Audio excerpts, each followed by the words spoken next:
evening, you're with ET Now. This is India Development Debate, the only show on news television that puts the spotlight on development issues. I'm Sandeep Gurumurthy, joining you from our news centre in Mumbai. Joining me in Delhi is my colleague Supriya, Shrinate. At 9:30 p.m. tonight, we've got the big macro debate as the RBI's Monetary Policy Committee begins a 3-day meeting ahead of the big announcement on Wednesday. All indications are it could vote for a hike in benchmark interest rates. Fault lines in the economy is what we're going to put the spotlight at 9:30 p.m.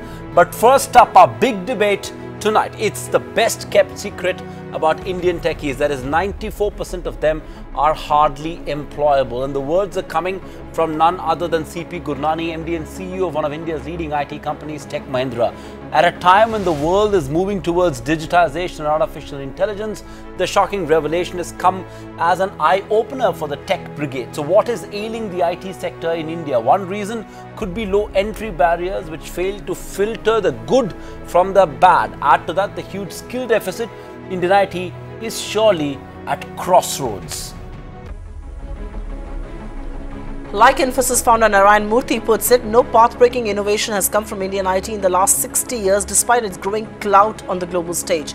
Clearly, it's time for a reboot of Indian IT as it prepares to hit the magical $250 billion mark in the next 2 years, and at a time when countries like the US and UK closing in the flanks, growing competition from the likes of China and Philippines threatens to take away the India edge. Gurnani's comments surely come up as a wake-up call. Rebooting Indian IT in terms of digitization and artificial intelligence is the big topic of discussion and debate right here on the India Development Debate tonight. Joining us on the show is a stellar panel: R. Chandrasekhar, former president NASSCOM; Anand Deshpande, founder and CEO of Persistent Systems; Nandita Gurjar, former HR head Infosys; and Anand Ranganathan, scientist and author. Thanks each one of you for being with us. And Mr. Chandrasekhar, let me, okay, while he's joining us, let's go across to Anand Deshpande. And Anand, CP Gurnani today says that only 6% of engineering graduates are hired by the top 10 IT companies. Shocking as it sounds, simply put, it means 94% are not employable. Is this a new normal, or has this been the trend for the last few years? So I think this question, again, I'm not really familiar with the numbers, so I won't go to the numbers. But the fact is, a large number of students who graduate from the local engineering colleges all across India are not very well equipped to do the programming or hands-on coding that we require in the IT industry.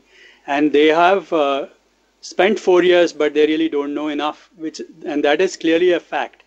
And so we are, as employers, definitely spending a lot of energy and time in training some of these students for long-term jobs and other areas as well. But I think that itself is not the main issue. I think we have to look at this specific statement from three different aspects. One, of course, is from the employer's point of view, which is where CP mentioned his challenge, and I agree with him. The second, of course, is from the student's point of view. Clearly, all these students are spending 4 years in college. So what exactly are they doing, and are we shortchanging them in terms of what they are able to do? And then finally, as a national waste, are we taking all these people and them not being employable means what happens to them and where do they go for employment? And finally, is it really the responsibility of engineering to be responsible for employment? Should these people have done engineering in the first place? Could they have done something else and have been better employable?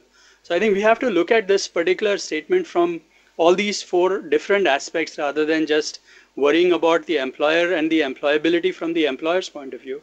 Because partly we can also, as companies and other large companies, I think it's our responsibility to invest in training and training some of the people we recruit. So I don't think that is going to go away even if we got the best engineers. Okay, you know, Anand, you couldn't have sort of set the context more appropriately for this discussion. And I want to pick up from the last point that you made and take it to R. Chandrasekhar, who's of course the president of NASSCOM till very recently. Mr. Chandrasekhar, hasn't the onus of training always been in some sense on IT companies? You know, they used to hire graduates from streams as diverse as civil and mechanical engineering and train them on programs such as Java and C++ for 3 to 6 months. So in that sense, what has changed now?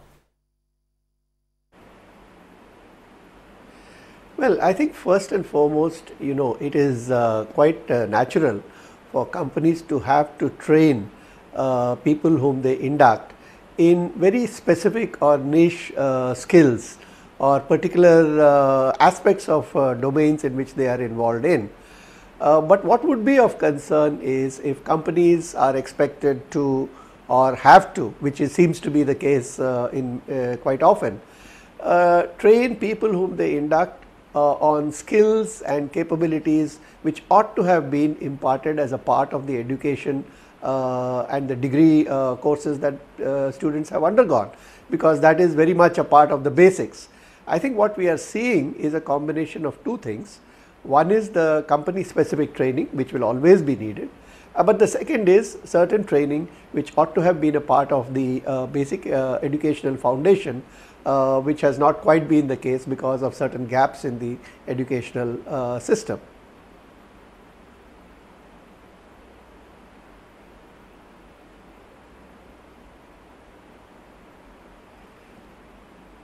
Nanta Gurjar, if I may come to you, and this question really has to take away from what Mr. Chandrasekhar just said. Is the crisis perhaps bigger today because the linearity between revenue and headcount growth in the IT sector has now disappeared? Work no longer comes to India because of the cost arbitrage like it once did. There is more high-end, more sophisticated work that's coming to India, whether it's automation, whether it's AI, that kind of stuff, cloud. And has that taken a toll on the employability quotient really? Well, I agree with the previous speakers that this is not a new problem at all.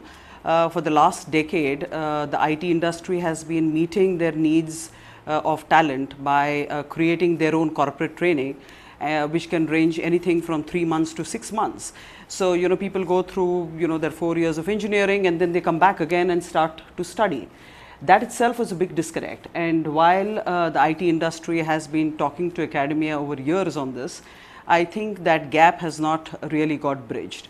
Having said that, I think the issue is becoming larger now because the numbers are getting higher. Earlier we had fewer engineering colleges, now we have many engineering colleges. So the number of people who are graduating from engineering colleges are much higher. The expectation of students has been that if I complete this degree, I'm going to get a job, and they're finding that they're not getting a job. Right? And from the employer perspective, you're finding that you're scanning through so many resumes and you're frustrated that you're unable to find the right skills. You go through so many interviews and technical tests and people are not passing those tests. So I think the problem is getting larger because of the numbers, and the problem is getting also more focus because this has been going on for a very long time, that there is the second part of the issue really is that when we talk of skills, a large part of the focus stays on technical skills. But I think this is more than technical skills. This is about having the confidence, having the ability to articulate, having the ability to problem solve, to provide solutions. All of that is not part of our education system. Right? It's largely rote learning. It is a question, you give me a question, you give me an answer, and I will learn that and I will give that to you. That translates back again into the work life where the rules of the game are very, very different.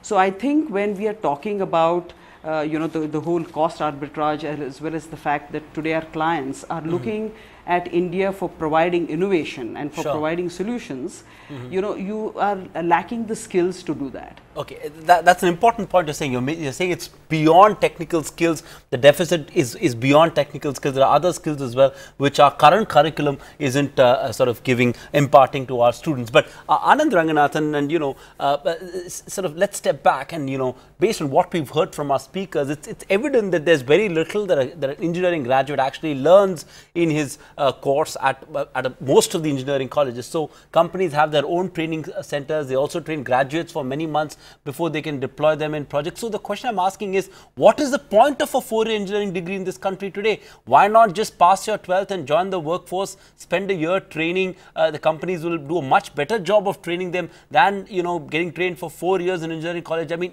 if an engineering degree is not equipping you with the right skills, what is the point of having an engineering degree? Yeah, thanks very much, Sandeep, for having me. First of all, it's glad you asked me this question, and let me tell you, the answer isn't that simple, because if we may think that this is a disaster waiting to happen, we are wrong. This is a disaster that has already happened, and I'll tell you why. So initially, I will give you the problems almost insurmountable problems that we're facing, and perhaps a solution at the end of it. So now let's look at it, at how at every step of the way we've basically lent ourselves to disaster. That's the one word that comes to it. Did you know India has only 750 odd universities? We have, our school going population is 315 million. 315 million Indians are in schools. That is the population of America. America has 3 times the number of universities that we do. Every year, 30 million Indian students come out of class 12 to look for universities. There are about 1 million schools, total number of schools are only 1 million, and about 700 odd universities, 750 odd universities, 35,000 college. Half of them are not even deemed. Okay, so this is the problem. Now, let's come to what the government has done about it. It has actually done nothing. Not only this government, but the last government before that. Now, I give it to this government that they thought of the Skill India thing. But now you see, this is the problem. You see, scientists, they never set targets, but they meet them. And politicians never meet targets, but they set them. So, Skill India mission, Pradhan Mantri's, this lofty scheme was supposed to skill 40 crore Indians by 2022. That's almost 400 million Indians. How many has it skilled till now? 6 lakhs. Okay.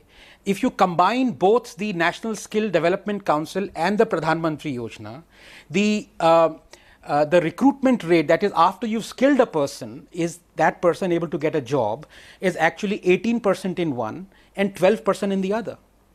So this is what we're looking at. This is a disaster that has happened. I'll come to the solution after that, because it's so troubling if you, as an academic, to find that we have only 700, 800 odd universities, 315 million school going children. What are we doing about it?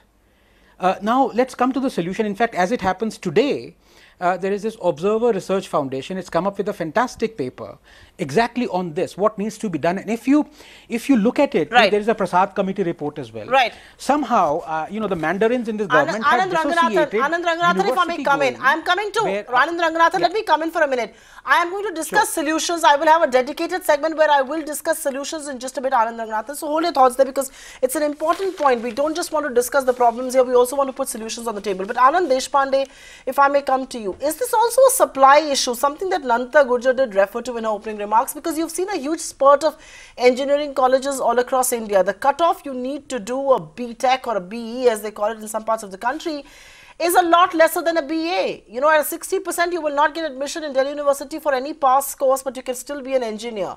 With the bar coming down, has it led to a decline in the quality of intake? And I do say on national television, I think it's very important to do a BA. I think I have all the respect for people who do humanities or literature or anything like that. But given science and given the tech education that's required, is this also a supply side concern? No, absolutely. I think there is definitely an issue, but I think let's look at this from 2 perspectives. One is, like Anand mentioned some time back, the number of students that we have is very large, and they clearly need, certain percentage of them would want to become engineers, and we should have the setup to help them become engineers. So that's why we need to have more colleges, more universities, and more ways for students to get going. I think the problem is on the other side as well. Do we have demand for so many engineers even if they were to graduate and were available? Answer on that side is also a different problem. So I think we have issues on both sides of this spectrum, and I think we need to find innovative solutions to help job creators happen as well, because this is not about just finding jobs and IT industry hiring jobs. I think most of us in the top companies today are able to find enough people who can be trained. So I don't think we are short of supply in that sense. It's just that there is only so many of us, and the total amount of hiring that we do is still not enough to take care of all the people that are graduating. So that is a bigger problem as well. Nandita, what about the quality of institutes and faculty? In FY18, there were 6,646 AICTE approved engineering and tech institutions with a total intake of little over 28 lakh students, but a placement rate of just 18%. So quality of intake is a problem. What about the quality of faculty and quality of institutes and quality of curriculum? So I think the problem is all of those, as you mentioned. One is, what kind of a bar are we setting to get into engineering? I know that, 2 decades ago, very few people got into engineering. So either, the top of your class got into engineering or medicine. Today, almost anyone and everyone is getting into engineering. And, there is another factor which is coming in, and that is, students are being told that this is your ticket to probable wealth. If you become an engineer, then you get into IT, and then you can go abroad, and there is a whole chain of what it means to be an IT professional. So even though students probably are not interested in this career, they sometimes opt for it, which again becomes a huge issue, in the later years. 2 is, what kind of faculty are we getting there? I mean, how relevant are they in terms of what the corporates need? See, I keep coming back to this, that the disconnect between what is required at the workplace, what the companies require or employees require, and what academia is teaching, the gap continues to widen. I mean, they have not tried to get together to say, at least in the final year. I mean, I agree that, you need common foundation for all of them. There needs to be a certain kind of a curriculum which is given to all the engineering students. But maybe, at least in the last year or, 2 years, you need to ask the corporates what they require, because students are coming into colleges so that they can get a job. I have had multiple discussions with academia, and I have had responses which say that we are not here to ensure that the students get job, we are here to ensure that the students get knowledge. Now, I don't understand this language. I mean, what is the difference between knowledge and getting a job? It has to translate to somebody getting employed, right? I mean, that's the promise which a student believes the academia is making to them, and you get into a corporate. So I think the corporate and academia needs to come together more, right from, as you said, look at the faculty to understand, their methodology of teaching. Has it changed over the last decade, or are we teaching it exactly in the same way? Because, today people require different kind of skills. If you're just giving them the answers instead of making them think of the problems, then India is never going to be the country which, it can be the country which produces huge number of engineers, but never one which will say that, we understand what problems are before the client does. Right? So that's the kind of curriculum that we need. Yes, Nandita, okay, Nandita, you speak about the curriculum, but I also think, as far as the bar is concerned, it's also important to find out which are the institutes that are training these engineers. And Mr. Chandrasekhar, it's perhaps too easy to secure an approval from the All India Council for Technical Education to set up an engineering college. After 2010, approvals are online. You just have to offer an affidavit that there is any, that there is every compliance, there are no checks that are done. And given this ultra simple procedure, you see institutes mushroom all across. I mean, you have to drive some 100 kilometers away from Delhi, and there are some 100 institutes along this highway on both sides, on the side of Uttarakhand and Uttar Pradesh. That's the reality of educational institutes today. Is that one of the reasons why we've seen so many mushroom and the bar and quality drop? Yes, I think first and foremost it's important to appreciate that this is not just a numbers problem, nor is it merely a question of making it easier to set up institutions. The question is about the quality of the education that is being imparted, and that has a cascading effect. One of the reasons why companies have to put in so much of effort to train people is because their engineering skills, the basic engineering skills are deficient. One of the reasons why engineering skills are deficient is because the basic foundational knowledge of mathematics, physics, basic sciences is poor. That's done in school.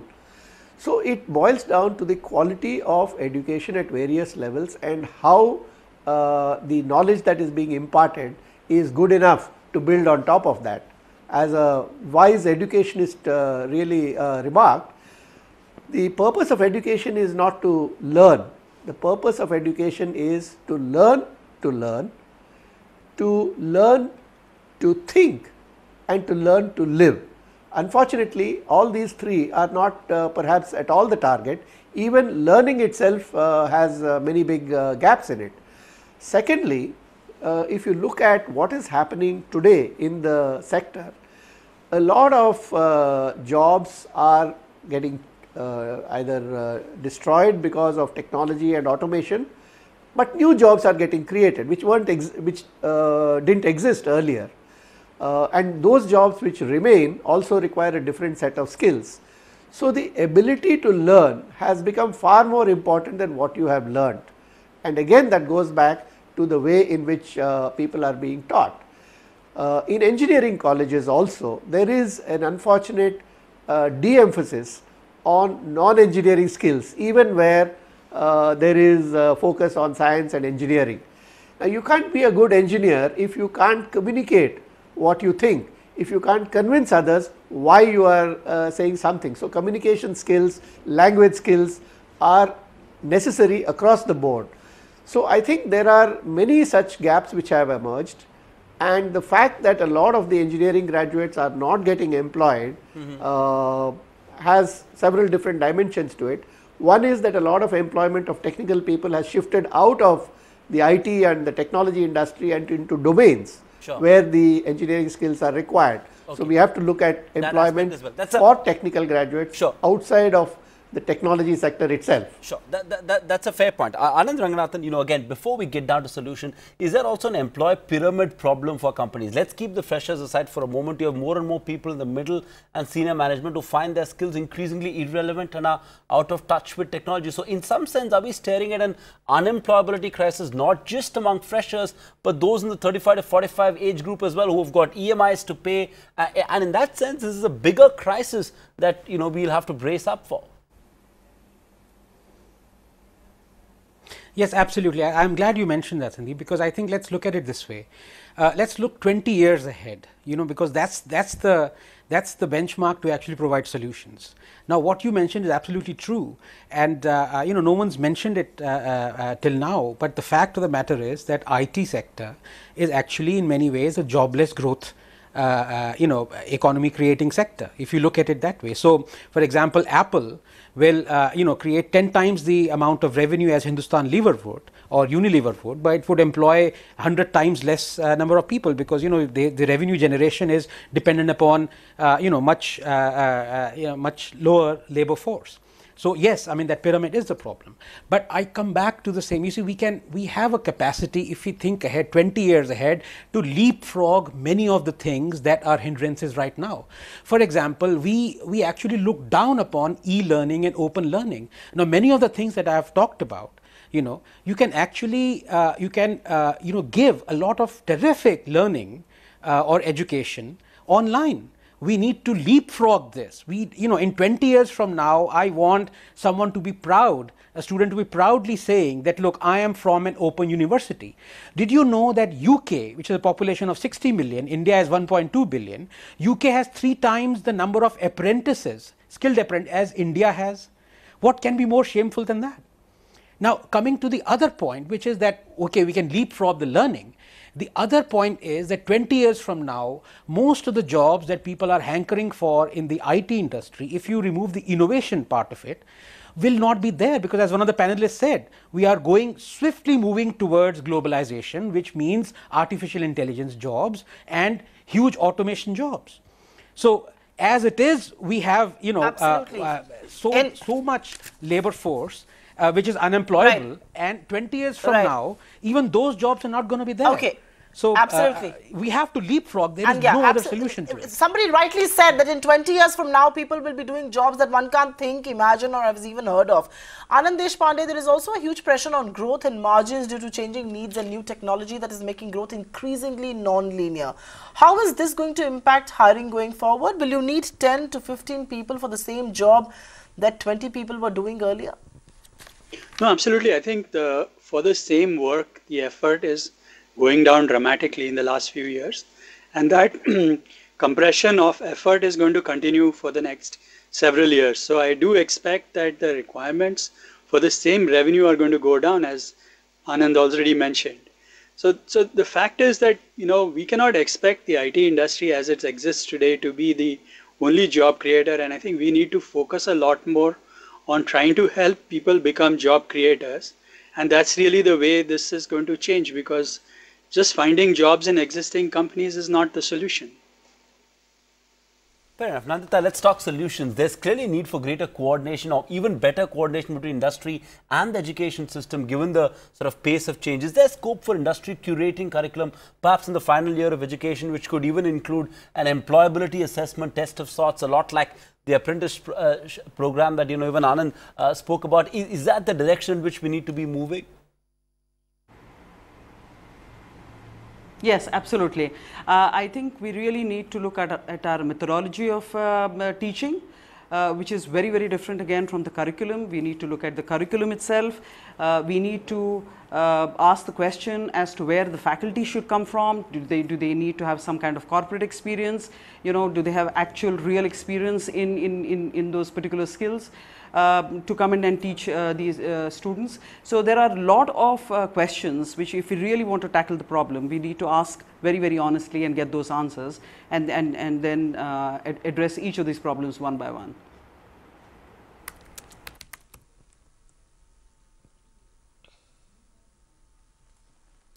Okay, very quickly, Anand Ranganathan, I do have to ask you, if freshers are not, actually, sorry, Mr. Chandrasekhar, if I may come to you on this, if freshers are not up to par and middle management is becoming redundant, what do you do with thousands of well-paid IT employees who are suddenly out of the job market?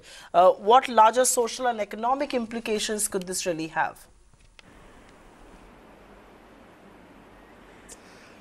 Well, I think that everybody at every level, whether at the entry level or at the middle level or even at senior levels, has to brace himself or herself for the new world, where the nature of jobs are changing, the nature of skills required are changing, and nobody can afford anymore in today's world to sit back and say, I have learned what I have learned and that's going to carry me through the rest of my life.